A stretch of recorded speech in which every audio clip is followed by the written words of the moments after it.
Hello everyone, welcome to Sai Bhaskar's kitchen. ఈరోజు video వచ్చేసి చాలా సింపుల్గా చాలా టేస్టీగా ఉండే వెజ్ పులావ్ అయితే చూపిస్తున్నానండి.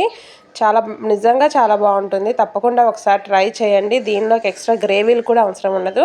డైరెక్ట్గా ఇలానే తినేస్తారు, అంత బాగుంటుంది. దీనికోసం అయితే ముందుగా మనం ఈ పులావ్ దేంట్లో అయితే చేసుకుందాం అనుకుంటున్నామో ఆ కడాయి కానీ లేదా గిన్నె కానీ ఇలా పెట్టేసుకొని తర్వాత ఒక 1 స్పూన్ ఫుల్ 1 స్పూన్ వరకు నెయ్యి అండి, అలాగే ఒక 1 స్పూన్ వరకు నూనె, రెండు వేసుకున్నాను నేనైతే.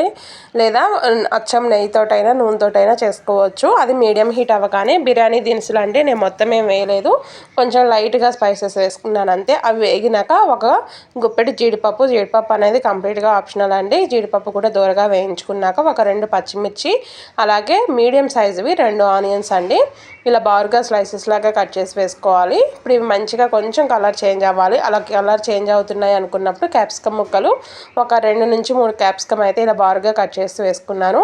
అలాగే ఒక గుప్పెడు కొత్తిమీర, పుదీనా కలిపేసి వేసానండి. ఇవన్నీ మంచిగా మగ్గనివ్వాలి. ఎక్కువ టైం పట్టదు, ఒక 1 లేదా 2 నిమిషాల్లో మగ్గిపోతాయి. చూసారా, ఇవి మగ్గిపోయాయి. ఇప్పుడు ఫ్రెష్గా దంచుకున్న అల్లం వెల్లిగడ్డ పేస్ట్ ఒక 1 స్పూన్ వేసానండి, చిన్న స్పూన్ తోటి. మరీ ఎక్కువగా వేయకూడదు, అదే స్మెల్ వస్తుంది మనకి రైస్ కూడా. బాగా మంచిగా పండిన టమాటాలు, పెద్దవైతే 2, చిన్నవి మీడియం సైజువి అయితే ఒక 3 వేసుకోవాలండి. మనకి ఇప్పుడు ఈ టమాటా కూడా మెత్తగా అయిపోవాలి మంచిగా.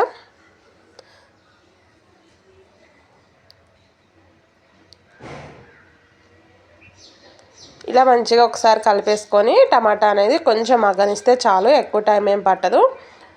మూత పెట్టేసి ఒక 2 నిమిషాలు మగ్గిన తర్వాత ఇవి ఆల్రెడీ ఉడికించుకున్న మిల్ మేకర్ అండి. మిల్ మేకరు నేను వేడి నీళ్ళలో వేసాను ఒక 5 మినిట్స్. బాగా వేడి నీళ్ళు అనేది మసలనిచ్చాక స్టవ్ బంద్ చేసుకొని దాంట్లో ఈ మిల్ మేకర్ని వేసి ఒక 5 మినిట్స్ అలా పక్కకు ఉంచానండి. ఇలా మంచిగా ఉబ్బిపోయాయి. సో వీటిలో ఉన్న వాటర్ అనేది తీసేసుకొని ఇప్పుడు దీంట్లో వేసుకోవాలి. మిల్ మేకర్ వేసుకున్నాక ఒక 1 స్పూన్ వరకు సాల్ట్, అలాగే ఒక అర చెంచా మందం పసుపు, అలాగే ఒక 1 స్పూన్ తినే స్పైసీని బట్టి కారం అండి. నేనైతే కొంచెం తక్కువగానే వేసాను, పిల్లలకు కదా అన్నట్లుగా. ఒక అర చెంచా మందం ధనియాల పొడి, అలాగే ఒక పావు చెంచా గరం మసాలా అండి, చెక్క, లవంగ, ఇలాచి కలిపి చేసిన పౌడరు. ఇది ఒక పావు చెంచా. ఎక్కువ వేసుకుంటే మరీ స్పైసీగా మసాలా ఫ్లేవర్ లాగా ఉంటుందండి, అందుకని చాలా తక్కువ వేసుకోవాలి అది. అలాగే బిర్యానీ మసాలా పౌడరు ఉంటే వేసుకోవచ్చు, లేదంటే స్కిప్ చేయొచ్చండి. అది వేసినా వేయకున్నా టేస్ట్ బాగుంటుంది. ఒక పావు స్పూన్ మందం వేసుకున్నాను అది కూడా. ఇప్పుడు ఇవన్నీ మిల్ మేకర్కి మంచిగా పట్టే విధంగా మిక్స్ చేసుకోవాలి. ఇలా మిల్ మేకర్ వేసిన వెంటనే ఈ స్పైసెస్ కూడా వేసి ఇలా కలిపేసుకొని కొంచెం మగ్గనిస్తే ఏంటంటే మిల్ మేకర్ లోపల వరకు కూడా ఈ స్పైసెస్ అనేది వెళ్తాయండి. చాలా బాగుంటుంది తినేటప్పుడు. మిల్ మేకర్ ఒక రకమైన కొంచెం టేస్ట్ ఉంటుంది అన్నట్లుగా చాలామంది తినరు కదా. ఇలా చేయటం వల్ల ఏంటంటే మనకు ఆ స్పైసీ, ఆ టేస్ట్ లోపలికి వెళ్ళిపోయి చాలా బాగుంటుంది. మిల్ మేకర్ టేస్ట్ని కంప్లీట్గా మారిపోతుంది. చాలా బాగుంటుంది, అందరికీ నచ్చుతుంది కూడా. ఇప్పుడు మూత పెట్టేసుకొని ఒక 2 నిమిషాల పాటు మగ్గనిస్తే సరిపోతుంది. చూసారా, ఇదైతే మంచిగా మగ్గిపోయింది. ఎక్కడ ఆయిల్ కానీ ఏమీ లేవండి, మంచిగా అబ్జర్వ్ చేసుకునే మిల్ మేకర్ అనేది. ఇప్పుడు దీనిలో మనం గ్లాస్ బియ్యం తీసుకుంటే 2 గ్లాసులు వాటర్ అండి. నార్మల్గా రైస్ ఎలా వండుకుంటాం సేమ్ అలానే వాటర్ తీసుకోవాలి. నేనైతే ఒక గ్లాస్ బియ్యం తీసుకున్నాను, 2 గ్లాసులు వాటర్ వేస్తున్నాను.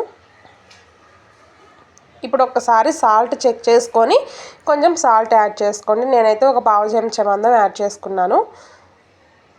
ఇప్పుడు ఇవన్నీ ఒక్కసారి కలిసే విధంగా ఇలా గరిటెతోటి కలుపుకున్నాక మూత పెట్టి కొంచెం మసలనివ్వండి. నీళ్ళు అనేది ఇలా కొంచెం మసలాలి, బబుల్స్ లాగా రావాలి. ఇలా వచ్చినప్పుడు ఆల్రెడీ నానబెట్టి పెట్టుకున్న బాస్మతి రైస్ లేదంటే నార్మల్ రైస్ తోటైనా చేసుకోవచ్చండి.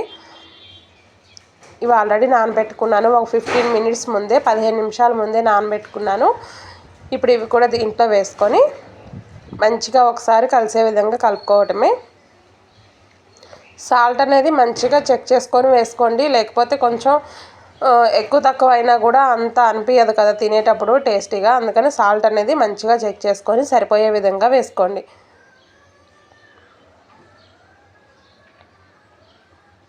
ఇప్పుడైతే మూత పెట్టేసుకుంటున్నానండి.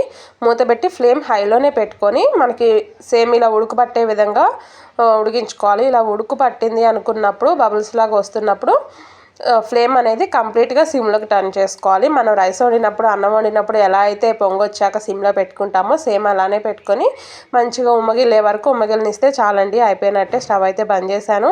చాలా అంటే చాలా బాగుంది. తప్పకుండా ఒకసారి ట్రై చేయండి. వీడియో చూసిన వాళ్ళు, చాలా సింపుల్ రెసిపీ కూడా.